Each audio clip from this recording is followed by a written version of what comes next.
खुल गया।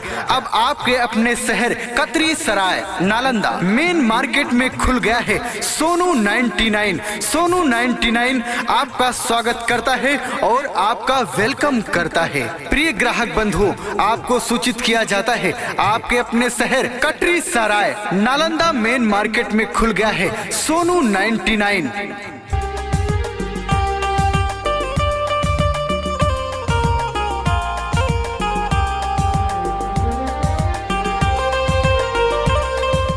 जी हाँ, सोनू 99 में हमारे यहाँ हर एक सामान सिर्फ और सिर्फ 99 रुपए में दिया जा रहा है। जैसे हमारे यहाँ आपको स्टील के बर्तन, प्लास्टिक के बर्तन, एल्यूमिनियम के बर्तन, गिफ्ट, क्रॉकरी, कॉस्मेटिक के सामान, ज्वेलरी, बच्चों के खिलौने, कैंची, ताला जैसे हर प्रकार के सामान मिलेंगे आपको सबसे सस्ता। मार्केट में आपको 200, 300, 400 में मिलने वाला सामान हमारे सोनू 99 में सिर्फ और सिर्फ 99 रुपए में मिलेगा।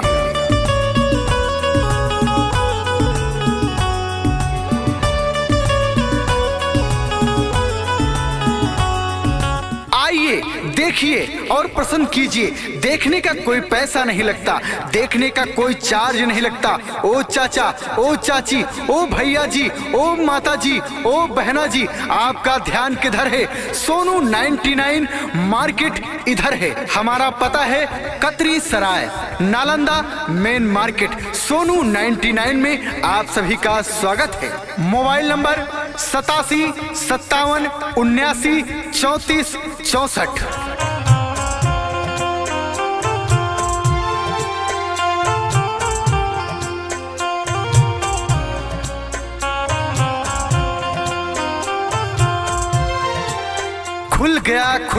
खुल गया। अब आपके अपने शहर कतरी सराय नालंदा मेन मार्केट में खुल गया है सोनू 99। सोनू 99 आपका स्वागत करता है और आपका वेलकम करता है। प्रिय ग्राहक बंधु, आपको सूचित किया जाता है आपके अपने शहर कतरी सराय नालंदा मेन मार्केट में खुल गया है सोनू 99।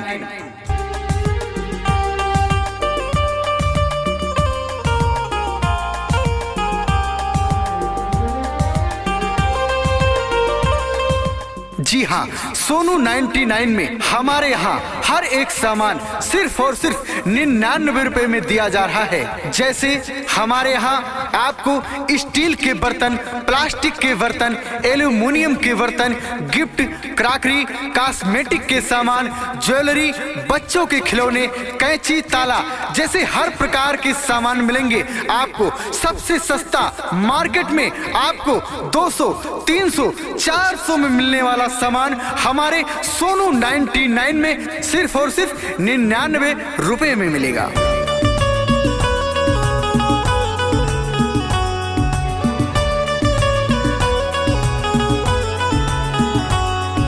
आइए, देखिए और पसंद कीजिए। देखने का कोई पैसा नहीं लगता, देखने का कोई चार्ज नहीं लगता।